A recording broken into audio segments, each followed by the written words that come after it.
کسی دنیا کی چیز سے لائف کی بیوٹی کا کوئی تعلق نہیں، اور جب تک لائف میں بیوٹی نہ ہو تو کوئی چیز مزہ نہیں دیتی۔ کیا لطف انجمن کا جب دل ہی بجھ گیا ہو، 100 بار چمن مہکا 100 بار بہار آئی، دنیا کی وہی رونق دل کی وہی تنہائی۔ تو زندگی کو خوبصورت بنانے کے لیے اللہ نے ایک آیت ہمیں سنائی ہے، ایک آیت، لَقَدْ كَانَ لَكُمْ فِي رَسُولِ اللَّهِ أُسْوَةٌ حَسَنَةٌ، کہ اگر لائف کو خوبصورت بنانا چاہتے ہو، اس کے لیے نہ انگلینڈ رہنے کی ضرورت ہے، نہ امریکہ رہنے کی ضرورت ہے۔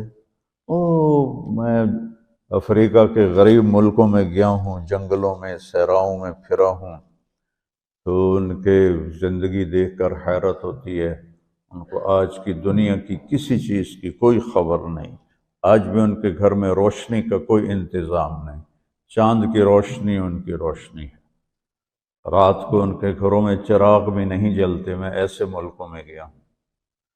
لیکن اگر زندگی خوبصورت ہے تو رات میں بھی سورج نظر آئے گا اور دن میں بھی چاند نظر آئے گا۔ اگر زندگی اداس ہے، زندگی ویران ہے، زندگی میں بیوٹی نہیں ہے، تو آپ کو انگلینڈ بھی سب صحرا نظر آئے گا۔ آپ کو خوبصورت اسکاٹ لینڈ کی وادیاں دیکھ کر بھی مزہ نہیں آئے گا، کیونکہ یہاں کچھ گڑبڑ ہے۔ تو میرے رب نے کہا، لقد، یقیناً، ڈیفینیٹلی، نو ڈاؤٹ، کان لکم، تمہارے لیے فیصلہ ہو چکا ہے، ہوگا نہیں، کان لکم، تمہارے لیے فیصلہ ہو چکا ہے۔ اگر اپنی زندگی کو بیوٹیفل، خوبصورت، پیسفل بنانا چاہتے ہو تو میرے نبی کی زندگی تمہارے لیے خوبصورت ماڈل ہے۔ اچھا، اسوۃ حسنہ، اسوہ کہتے ہیں ماڈل کو، اور حسنہ کہتے ہیں خوبصورت کو۔ یہاں اسوۃ کاملہ نہیں کہا کہ پرفیکٹ نمونہ ہے، کامل نمونہ ہے، مضبوط نمونہ ہے، کتنے الفاظ تھے۔ حسنہ کیوں لائے؟ کہ انسان بیوٹی کو پسند کرتا ہے۔ یہ آپ نے سب کچھ کیوں بنایا ہے؟ سیدھی سادی بھی ٹھیک تھی، ٹھیک ہے، یہ کیوں بنایا؟ یہ ایسی خوبصورت گاڑیاں کیوں بن رہی ہیں؟ اتنے مہنگے جوتے، وہ ہم جب کالج پڑھتے تھے تو گئے این ایم اسٹور پر، تو وہاں اس وقت یہ سچ بھی نہیں ہے۔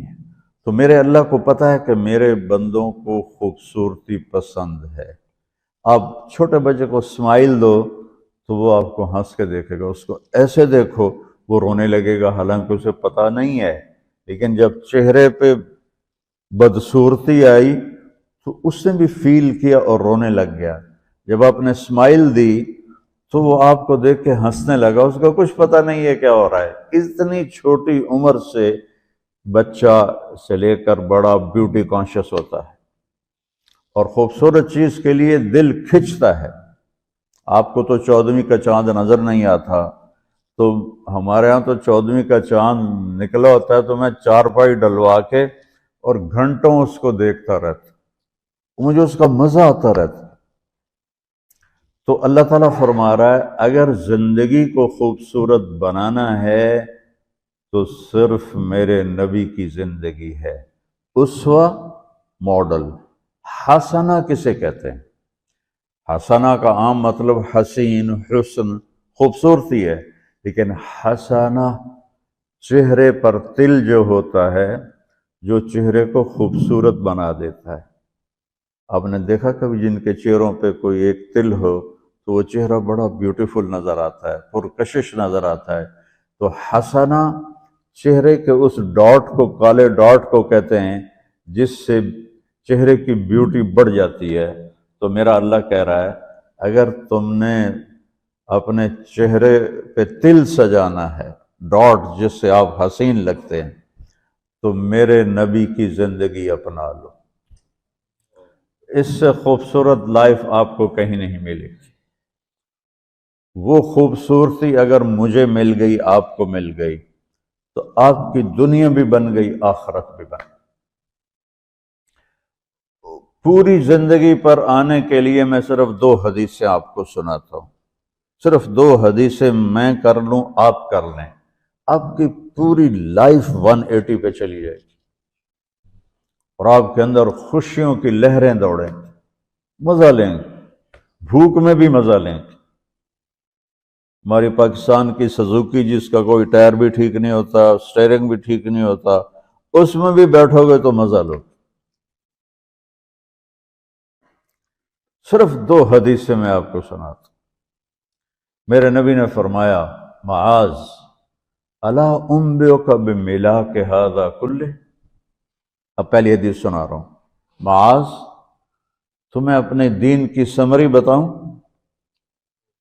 30 پارے قرآن، 10 لاکھ حدیثیں، اور بتانے والا طارق جمیل نہیں، اللہ کا نبی ہے، کہ تمہیں سمرائز کر کے دوں اپنی شریعت۔ ان کا جی ما ہوا، وہ کیا ہے؟ تو آپ نے زبان باہر نکالی، یہ نشان بنایا کینچی کا، اور یوں کیا، پھر کہا کف ھذا، اپنی زبان پہ قابو رکھنا سیکھ لو، اپنی زبان کو سنبھال لو۔ کینچی بنائی، کینچی، کاٹ دو۔ اچھا، یہ جو ایکشن کر کے بتانا ہوتا ہے، یہ چھوٹے بچے کے لیے ہوتا ہے۔ ہم چھوٹے بچے کو جب کوئی چیز سمجھاتے ہیں تو ایکشن کر کے سمجھاتے ہیں۔ یہ کون ہے؟ معاذ بن جبل۔ آپ نے فرمایا قیامت کے دن میری امت کے علماء کا جھنڈا معاذ ابن جبل کے ہاتھ میں ہوگا۔ یہ وہ شخص ہے، اور یہ وہ شخص ہے جو اللہ کے نبی کی زندگی میں فتویٰ دیتے تھے، صحابہ حضور کے ہوتے ہوئے ان سے فتویٰ لیتے تھے۔ یہ وہ شخص ہے، یہ وہ شخص ہے 1,24,000 صحابہ میں واحد آدمی ہے جس کو آپ نے کہا یا معاذ انی احبک، اے معاذ میں تم سے پیار کرتا ہوں۔ واحد آدمی، اکیلا۔ اور میں کوئی 7-8 سال پہلے اردن گیا تو میں اربدن کی قبر کی زیارت کے لیے گیا۔ میں جب انٹر ہوا اس وقت ان کو وفات پائے 1418 سال ہو چکے تھے، 1418 سال ہو چکے تھے۔ میں ان کے قبر پہ کھڑا ہوا، خوشبو ہی خوشبو تھی، قبر پہ کپڑے پڑے ہوئے تھے۔ میں سمجھا یہ چادروں سے خوشبو آ رہی۔ میں تو ایک آدمی اور وہاں کھڑا میری حیرت کو سمجھ گیا، کہا خوشبو سونگ رہے ہو؟ میں نے کہا ہاں سونگ رہا ہوں۔ مجھ سے کہنے لگا چادروں سے آ رہی ہے؟ میں نے کہا ہاں۔ کہا سونگو۔ تو میں نے چادروں کو سونگا، کسی ایک میں نہیں تھی۔ پھر اس صاحب نے مجھے بتایا کہ یہ اس قبر سے ہر وقت خوشبو آتی ہے۔ 1418 سال ہو گئے اور اس بندے کی قبر سے خوشبو آ رہی ہے۔ اس کو ایسے سمجھایا جیسے معصوم بچے کو۔ ایسا کیوں کیا؟ کہ یہ مشکل ترین کام ہے۔ آپ کے یہ موٹر ویز پر کتنے بڑے بڑے ٹرالے چل رہے ہوتے ہیں، ان کو بریک لگانا آسان ہے۔ کتنے بڑے بڑے کروز میں نے کئی دفعہ سفر کیے تو ان کو بریک لگانا آسان ہے، اور 380 کو بریک لگانا آسان ہے، اس کم وقت کو بریک لگانا بڑا مشکل۔ اللہ نے اس پر 32 تالے لگائے، 32 دانت، کہ اس کے اندر رکھ، اس کو اندر، اوپر مین گیٹ لگایا، اسے بند کر کے رکھ، اور فرمایا من کان یؤمن باللہ والیوم الآخر فلیقل خیرا او لیسکت، جو آخرت پر اور اللہ پر ایمان رکھتا ہے وہ اچھی بات کرے